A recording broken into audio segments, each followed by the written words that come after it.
All right, so we have done this with every offensive skill position so far, plus head coaches. Today, I'm going to be going through every single NFL team and figuring out if that team has their franchise edge rusher, one of the more premier positions in the NFL. And what is going on, everybody? How is everybody doing today? Shout out to this tier list maker, man. These are so clean, the jerseys, that you can actually go through every single NFL team. This person also has a bunch of them as well. This is his username on tier maker. So we can do this with every single position. We can do this with corners. I think I want to do next. We can do this with offensive tackles. Let me know what you guys want to see down below. Like I said, I've done this with pretty much every single offensive skill position so far. So basically, we have edge one for the next 5+ years. You are the franchise edge rusher, and there's just no question about it going forward. They're going to make you one of the highest paid players in the NFL, and you're locked up for the long term. Edge one for now, so maybe you're still playing like an edge one, or you have that edge one potential, but maybe you're a little bit older, maybe you're towards the end of the contract, because remember, yes, these are players that we're going to be talking about here, but I'm also just more so discussing for the team's future.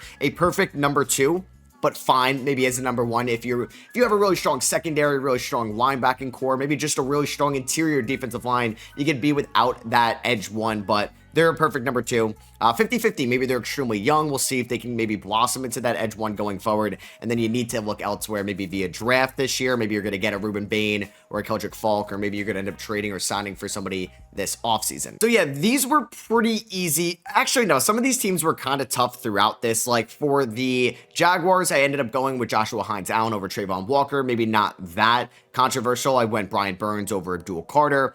Arden Key was, I think, the most intriguing asset long-term for Tennessee in terms of edge rushers. For the Bucks, I went with Yaya Diaby over Hassan Reddick. For the Commanders, I went with Von Miller. I mean, we're going to get to them in a little bit as well. You can let me know if I got it right, got it wrong. I think Jalen Walker, too. Him or James Pierce Jr. I went with Pierce Jr. because maybe there's a chance Walker isn't going to be like always an edge rusher going forward. So yeah, we can hop into this. And for Baltimore, I also went with Mike Green just because Kyle Van Noy's a free agent. Like all these guys are free agents at the end of the year, Draymond Jones. So I don't know. You can have this as Kyle Van Noy, but remember, this is also me more so talking about the team, not the individual player. I just kind of like the jerseys to have up here instead of the logo, because then you can kind of get a visual on who we're talking about. So we're going to start off with Josh Sweat. Josh Sweat was a big free agency acquisition by the Cardinals in the offseason. He reunites with Jonathan Gannon, who was his defensive coordinator for the Eagles before he ended up becoming the head coach in Arizona. He's getting paid like a top 15 edge rusher at 28 years old, about $19.1 million.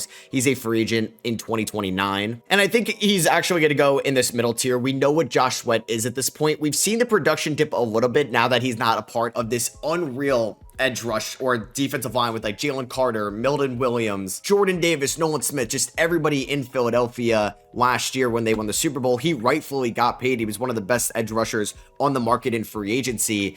It's really tough to say that he's had a ton of help this year. You have Calais Campbell. Hey, Walter Nolan's looked good as a rookie this year for Arizona. You could put him in edge one, like he's getting paid like that. But if we're going to say like there's like 6 or 7 guys, I said it, in this tier, we could have like 5 or so guys in this tier. I don't want to say that everybody here is an edge one going forward. So I'm going to have Josh Sweat and a perfect number 2, but fine. James Pierce is going to go in the 50-50, which isn't a bad tier to be in. It's just his rookie season. We need to see the progression from JPJ, especially since the Falcons gave them their first round pick in 2026 for James Pierce Jr., which is looking a little bit better now that the Falcons have been able to win some games with Kirk Cousins. I feel like the bend is there. He was kind of like a raw upside pick out of Tennessee in the 2025 draft. That's why, I mean, throughout mock drafts in the 2024 season or 2025 draft, he was always looked at as maybe a top 10 pick or maybe like a late round 2 pick. And we kind of met in the middle late in the first round there. And I think he's a 50-50 guy. For Baltimore, I just don't know if Mike Green from Marshall is ever going to be like an edge one. You have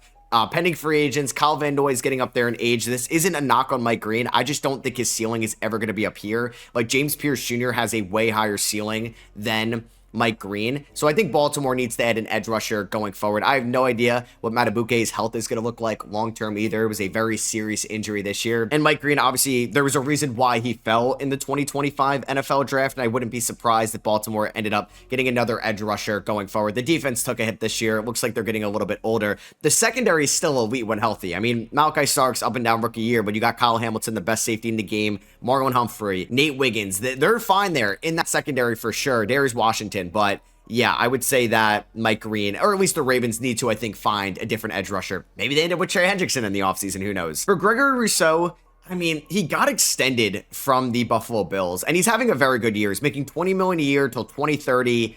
I mean, yeah, he's 25 years old. I think he's been a productive Bill this year. I don't think he's like the best edge rusher in the league. He's not, I don't think, a top 5 edge rusher in the league, but I would say he's like in that top 10 range. I mean, like, he's going to be their edge one probably for the next 5 years. I don't think they're going to have that many opportunities to really add somebody unless they really hit on a late first rounder or a day 2 pick. But I think Gregory Rousseau has been pretty good. Maybe I throw him in edge one for now because I don't think of him when I'm going to get to like those premier edge one guys that are going to get paid over $100 million, that are going to make all pros. Like, I don't think of Rousseau in that tier. So I'm going to say he's just an edge one for now, like basically your top tier edge rusher. Like, you could maybe drop him down here. Like, is he that much different than Josh Sweat? Potentially, but I think just because he's a little bit younger as well compared to what Josh Sweat, we said, was 28, and Gregory Rousseau is about 3 years younger. I believe in that 21 draft class, could be off a year. Nick Scorton, I mean, 50-50. It's going to be tough to put any rookie here, and we don't really have any rookies here. We're not even putting Abdul Carter here. But yeah, I think Nick Scorton has actually had a very productive rookie season. This has been a good rookie class for the Carolina Panthers. Ted McMillan may win Offensive Rookie of the Year. Scorton's not going to win Defensive Rookie of the Year. I think it's going to be Carson Schwetzinger, and you can see my video yesterday, my award picks. Always fun saying Schwetzinger. But yeah, Nick Scorton, I think, looks the part as a edge rush one, maybe for the future. I mean, him and Derek Brown are kind of going to be on that defensive line moving forward in Carolina. We don't know if they're going to make the playoffs yet. That's obviously this Saturday against Tampa Bay. But I'll put them in 50-50. Not a bad tier to be in. We just don't really know yet. It's just year one into your careers. But hey, these are the NFC South, maybe future edge rushers. Montez Sweat. I don't want to say that Carolina's defense has not been great this year, you could say, especially in the front seven. So, like, I wasn't going to go with, I don't know, like, you have Booker, you have Odangbo, who they paid in the offseason. I ended up going with Montez Sweat. They traded for him at the deadline a couple years ago. They gave him that extension. I mean, Montez Sweat is still making, I believe, a decent amount of money. Yeah, he's 29 years old, $24.5 million, 2028 unrestricted free agent. I don't think he's going to be off this team next year. I mean, Bears fans may not even agree with me here. They may say need to look elsewhere for that edge one moving forward. I mean, Chicago's had some injuries on their defensive side this year, but I actually think this is pretty good. And I didn't even realize that Josh Sweat, Montez Sweat, both going in that tier. I mean, for Cincinnati, need to look elsewhere. So I have Trey Hendrickson here, who I believe can be an edge one in this league. And he played like that over the last few years. This year, injury riddled. The vibes were so low. They could not have been lower going into the season for Cincinnati. Hendrickson is basically a top 10 paid edge rusher, $29 million, but he will be a free agent at the end of the year. Remember, this is the Bengals we're talking about, not Hendrickson. And in my mind, the relationship is over. I don't even think they could tag him and trade him again. Either way, he's going to be on a different team next year, not in Cincinnati. He's 31 years old. I mean, I don't know if it was his agent. I don't know if it's the Bengals front office or what he's wanted, but I feel like you could have made a lot more money going forward. It does feel like the AFC North may look for some new edge rush ones moving forward. Myles Garrett, I mean, he's 30, just turned 30, or did he just turn 31? He just turned 30. I don't like that. I would say he's a fine. Once again, I got to do this every time. I mean, I'm going to put him in edge one for the next 5 years. I feel like he's going to age extremely well. Like, he's insanely quick off the line of scrimmage, but I do feel like he's going to be so dominant as he gets older as well, because he's so strong and so physical and so smart as an edge rusher. I don't know, because Myles Garrett, freakish size, right? Like, could they maybe make Myles Garrett a defensive line, like a defensive tackle, or just bump him inside as he gets later in his career? Not saying like now or next year or even his age 33 season, but I could see Myles Garrett the defensive tackle at 35 years old or something like that. If he loses a little bit of speed, who knows how he's going to age. But I would say, yeah, Myles Garrett is the edge one. He's going to win Defensive Player of the Year. He didn't break the single season sack record against the Steelers in week 17. Could potentially happen this upcoming week in week 18 against the Cincinnati Bengals, who don't have a great O-line. He's making $40 million a year. It is kind of wild that we have 4 edge rushers making $40 million a year now. But yeah, I'm going to have Myles Garrett number 1 for the next 5. For the Bengals, I think they need to look elsewhere. I feel bad putting Ezeraku in here, same as like Mike Green. Ezeraku was a second rounder, and I think he could be like a good number 2 one day. I liked him a ton coming out of Boston College. But Dallas had their edge one for the future in Micah Parsons. They traded him away. This isn't like a defensive tackle tier list because then I would have Quinnen Williams at the top of here. This is the edge rusher tier list, and I just don't think that Ezeraku is going to be a number one day. Maybe him and Mike Green's ceiling is in this tier, but yeah, I'm going to have Ezeraku down here as the Cowboys are going to have to find that premier edge rusher in the offseason. Maybe that's the draft. Maybe they are a Trey Hendrickson team. Who knows? Aiden Hutchinson, edge one for the next 5 years. I mean, he got paid like it. He signed an extension mid-year. He's 25 years old till 2031. He's looked great as of late for the Detroit Lions. We know that he blew out his knee over a year ago, but he's been one of the best edge rushers in the league this year. He's not going to win DPOY. It's going to be Myles Garrett's award, but I would not be shocked at all if Aiden Hutchinson is an all-pro when those come out. He's one of the best in the league, and yeah, still just 25 years old. Still don't get the Trayvon Walker over Aiden Hutchinson pick. Trayvon Walker's not a bad player by any means. Bad for the number one overall pick. It's debatable. But the fact that Hutchinson went number 2, you could have had Aiden Hutchinson and Joshua Hines-Allen on the edge together. Nick Bonitto. Ooh.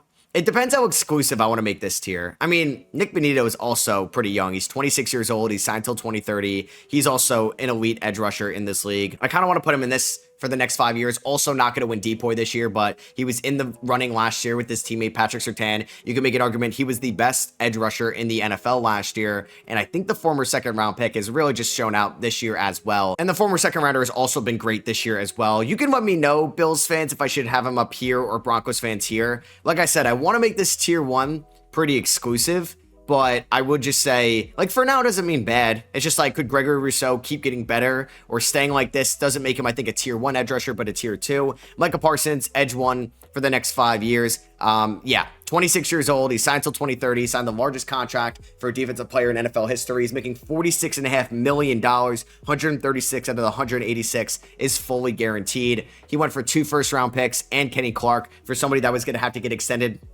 basically after trading for him, and he was so good this year as well. Double-digit sacks before tearing his ACL, unfortunately. Yeah, against Denver, right? So Micah is going to be their edge 1 for the foreseeable future. You don't have to think about adding somebody better than him because the odds of that or it's very tough to add somebody better than Micah Parsons. You can make an argument. There's no edge rusher more talented than Micah Parsons right now than Myles Garrett in the National Football League. So yeah, he's clearly the edge 1 for the next 5 years. I don't know, maybe like Rousseau's down here. And then like, I don't know, I drop Bonitto, but no, Bonitto's up there. I'm going to have Rousseau there. Will Anderson, also throwing him up here. Like I said, I want to make this so exclusive. He's a 2023 draft pick, so he's also not making that much money as well compared to the other guys here. He's 24 years old. He's going to sign such a huge contract this offseason where I believe the 2023 first round picks can sign contracts, maybe even every 2023 draft pick. I know he's got the 5th-year option and all of that, but Stroud's going to get paid. Will Anderson's going to get paid. Then it's going to be a little bit difficult to keep everybody in Houston, but that's why you paid Daniel Hunter a big AAV right now to be just an elite number 2 to Will Anderson. And Hunter's 31 years old, but this is for the Texans. Like, they have their edge rusher 1 for the next 5+ years. The youngest guy out of anybody up here, I believe, at 24 years old. Waiatu Latu, I think it's been pretty good this year. Waiatu Latu was a first-round pick last year, so it's only about a year and a half. No, it's 2 years under his belt now. And I think it was an up and down rookie year, but there were signs that this guy can be a premier edge rusher. And this year, like, on the line of scrimmage, super physical, super handsy, 6'5", 265 pounds, has a couple interceptions this year, about 8.5 sacks. Like, maybe this is his ceiling as a perfect number 2, but I just think he's already better than like Kwity Paye ever was for Indianapolis. I'm going to throw him an edge 1 for now. He's just in year 2, so like you could throw him in the 50-50, but I feel like that's a cop-out for the Colts. I think they have their edge rusher 1 going forward. Not the best edge rusher in the first round, and I'm not going to talk about Dallas Turner. I mean, it was tough to figure out the Minnesota Vikings because you have Van Ginkel, you have Jonathan Grenard, who I brought to the table, and you have Dallas Turner is what I meant to say, who's been a little bit disappointing. George Karlaftis, I mean, maybe you want to say he's a fine number 2, but I think Chiefs fans will agree with me. It's been a disappointing year for George Karlaftis, who's making some big-time money now from the Kansas City Chiefs. He's 24 years old, 2031 free agent, $22 million a year. I wonder if Brett Veach would like to have this one back. He has not been great this year. I don't know if Chris Jones's decline in production correlates with George Karlaftis not being able to get off the line of scrimmage as efficient as he's done in years past, but I feel like the former Boilermaker has taken a massive step back this year in terms of thinking that he could be a premier edge rusher. Like I said, you could throw him in here, but I feel like the Chiefs got to look for a different edge rusher in the offseason. Maybe if they do have a little bit to spend, if Kelsey retires, maybe they move on from Chris Jones, or they restructure that contract, or they trade George Karlaftis, or they trade Trent McDuffie. They will pay a Hendrickson, or maybe they'll trade for somebody that could potentially be on the market as well. I think Joshua Hines-Allen is, like, I don't think he's a perfect 2. I think he's a good enough 1. And he's a good enough 1 for now. He was having a disappointing start to the season, but I feel like he's really coming into stride as of late. I mean, the Jaguars have been playing some great football over the last few weeks. He's making $28.2 million, 28 years old. He was in that 2019 draft class with like Nick Bosa, Celine Farrell at the top of that draft. So Hines-Allen has been around for a little bit. Changed his name to Hines-Allen because people don't, or he didn't want to hear that comparison with Josh Allen, the quarterback, anymore. He's good. He's not in the tier 1. I don't know if he's ever been in that tier 1, but I would say he's in this tier 2 going forward. Max Crosby. Okay, so this is for the Raiders. Like, he's their edge 1 for now. Like, this is for the Raiders. I gotta remember that. I don't think he's going anywhere in the I do think he's going somewhere in the offseason. He's 28 years old. He's making $35.5 million. He's an unrestricted free agent in 2030. If you could still get a first rounder and a second rounder for him, I would do it. I don't think you're getting 2 first rounders for him anymore. Maybe you thought that was a chance last year where he was kind of brought up into trade discussions. He doesn't play week 17 because the Raiders wanted to lose that game to the Giants to solidify themselves with the number 1 overall pick. Max Crosby wants to win. I'm not sure if he'll be on the way out. So I'm going to say he's their edge 1 for now. He's as talented as all these guys, but it's just like, and he's probably better than some of these guys. It's just like, is he going to be on this team going forward? Because remember, this is like the Raiders and not just Max Crosby. Chop Robinson. It's been a disappointing year too for Chop. It's been a disappointing rookie year for Kenneth Grant. They trade Jalen Phillips. Bradley Chubb, that's why I didn't bring him up, because I don't think he's going to be on this roster. I feel like Chop's ceiling might be a good number 2. I don't know if he's going to look as good as he did at times in his rookie year, where he's going to be the number 1 going forward. I think Chop, like I said, could be a good number 2 going forward. I'm not saying you got to move on from Chop. You're not moving on from Mike Green or Ezeraku, Karlaftis. I mean, the Bengals are probably moving on from Trey Hendrickson, but you just need to find that number 1 somewhere else. I just don't know if like Chicago and Arizona are going to invest in that going forward, because like these guys are your fine number 2s. They're not going anywhere since they signed these extensions. Like Sweat is under contract for the next 3 or so years. Josh Sweat just signed with the Cardinals, so I don't think they're going anywhere anytime soon. And I think they're okay with them being the number 1s. I do think Karlaftis, am I just hating on him too much? Maybe he's 50. I don't know. I'm going to throw him down in this tier. Jared Verse. I think he's your edge 1 for the next 5 years. Like, I think Jared Verse has looked a little bit better than Latu, and I do want to throw him in this tier 1. I mean, I'm looking at all these guys left. Wanted to make this as an exclusive tier. I mean, I might only have 1 more guy in this tier 1, so I'm fine with that. We have 6 edge rushers in tier 1 right now. We have Myles Garrett, Aiden Hutchinson, Parsons, Benito, Anderson, and Verse. I do think Max Crosby, before you comment, Raiders fans, I think Max Crosby is better than some of those guys. I just don't think he's going to be on the Raiders going forward. So he's their edge 1 for now, today, but they're eventually going to think to look elsewhere, because I do think they trade him in the offseason, or he wants out. We'll see, though. Jonathan Grenard, I think a perfect number 2, but fine. I don't think he's like, I mean, like, Grenard is great with Brian Flores, and so is Van Ginkel. Dallas Turner's been a little underwhelming as a first-round pick so far.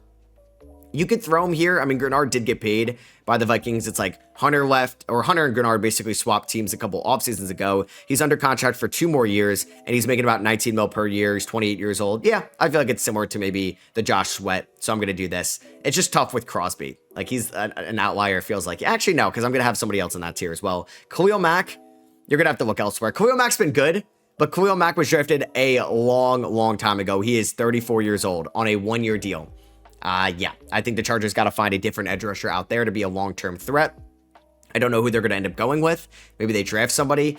They might just draft an interior offensive lineman is what they have to prioritize. So yeah, I'm going to say that Khalil Mack, they're going to need to look elsewhere in the offseason. Will McDonald. It's been an underwhelming Will McDonald year. I feel like I'm going to throw him a need to look elsewhere. Maybe at his peak, like Robinson, Ezeraku, and Green, he could be a fine number 2, or a perfect number 2. Not really a 1, but I would say it's been a little disappointing for Will McDonald this year. Going into just, year number 3 in New York. We'll see what they end up doing going forward, and we'll see if they pick up that 5th-year option. Brian Burns, I would say he's your edge 1 for now. I just don't think he's in this top tier, kind of same as like Joshua Hines-Allen. Brian Burns is great. Like, all these guys are great, even from like this tier up, and these guys obviously have potential. And Brian Burns is paid like an edge 1 in this league. Actually, maybe not. Maybe Brian Burns is not making as much as I thought. Damn, how far? Or am I completely missing? Okay, no, he's actually getting paid like an edge 1. $28.2 million, 2029 free agent, 27 years old. Yeah, I definitely feel like he belongs in that tier. Harold Landry. maybe throw him in this tier for the Patriots. Yeah, I'm cool with that. I feel like he's a good number 2. Maybe could be fine number 1. I mean, the Pats might get the 1 seed in the AFC, or they're going to be the 2 seed this year. He reunites with his former head coach, Mike Vrabel, and they signed him to an extension after he got waived or cut by the Titans in the 2025 offseason. I went with him over like Jennings or Chase Young. I feel like he's probably the best edge rusher asset they have going forward. Chase Young, I think he's back in this tier. Chase Young's actually been pretty good this year, and he signed that extension with the Saints going forward. And he's not like that old, Chase Young. And look how far down he is. He's 26 years old. Like, he was drafted into the Joe Burrow year in 2020, and injuries kind of derailed his career in Washington. $17 million free agent in 2028. I think this is a nice pickup by Mickey Loomis and being patient with Chase Young a year ago. So, yeah, I think he's here. You can maybe even bump up Chase Young here. I think I like Chase Young the most out of all these guys in tier number 3. Nick Bosa, I still think he's your edge one for the next 5 years. He just won DPOY a couple years ago. He's 28 years old. Like, I'm going to compare him to one other guy in this top 10, and he's 3 years younger than him. Free agent in 2029, 34 mil a year. Unfortunately, he tore his ACL this year. Injuries have kind of derailed the last few years. So if you want to say injuries kind of go into this, maybe you drop him down a tier, but I still think he's in this tier 1 moving forward. TJ Watt, this hurts me as a Steelers fan. Honestly, you could say I'm biased for putting him in this tier. You may say that TJ Watt's production has dropped off where he should be in this tier. And I submit that Herbig's going to be better than Watt in like 2 years. Watt is the 3rd highest paid edge rusher. They've reworked his contract in the offseason or a year ago. $41 million, 108 guaranteed, 31 years old for about like 3-ish more years. So he'll be 34 years old.